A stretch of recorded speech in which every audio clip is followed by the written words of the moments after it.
세월호 침몰 사고 발생 열흘째인 오늘 민관군 합동구조팀 잠수사 88명이 선내 수색에 나서고 있습니다. 네, 대책본부는 오늘도 3층과 4층 다인실을 중심으로 수색을 펼친다고 설명했습니다. 네, 빠른 물살 때문에 한때 중단됐던 세월호 수색 작업이 다시 재개되고 있는데요. 실종자들이 많을 것으로 추정되는 부분에 대해서 집중적으로 수색을 펼칠 방침입니다. 네, 세월호 구조 현장 연결해 보겠습니다. 전준영 기자.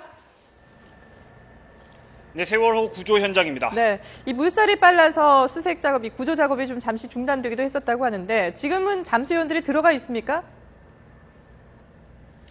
네, 2시간 전쯤부터 구명보트들이 다시 활발히 움직이기 시작했습니다. 그리고 10시 40분쯤 잠수 요원들이 본격적으로 물속에 들어가 다시 수색 작업을 시작했습니다.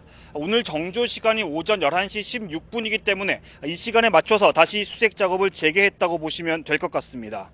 오늘 수색은 주로 승객들이 많이 머물렀던 3, 4층 객실을 중심으로 이뤄질 예정입니다. 특히 단원고 학생들이 대다수 머물렀던 것으로 보이는 4층 중앙객실이 이번 수색의 핵심입니다. 또 다인실이 모여있는 4층 선미 부분도 집중 수색 대상입니다. 자, 오늘로 벌써 수색 작업이 열흘째를 맞고 있는데요. 오늘 수색 작업은 구체적으로 어떻게 진행되는 겁니까? 배를 전체적으로 좌우로 나눠볼 때 좌현, 중앙, 우현 이렇게 세 블럭 정도로 나눌 수 있습니다. 오늘 진행되는 수색은 이 중앙 블럭에 집중된다고 보시면 될 것 같습니다.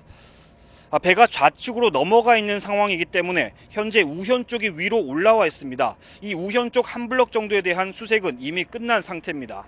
이어 지금은 아래쪽으로 가 있는 좌현 쪽으로 계속 수색이 확대되고 있는데 지금은 중간 블럭 정도까지 들어간 상황입니다.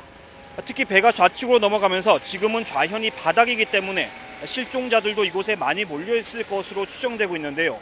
격벽과 부유물 등으로 수색 범위를 확대하는 데 어려움을 겪고 있는 것으로 전해졌습니다. 민관군 합동구조팀은 소속별로 구역을 나눠서 수색 작업을 진행할 예정입니다.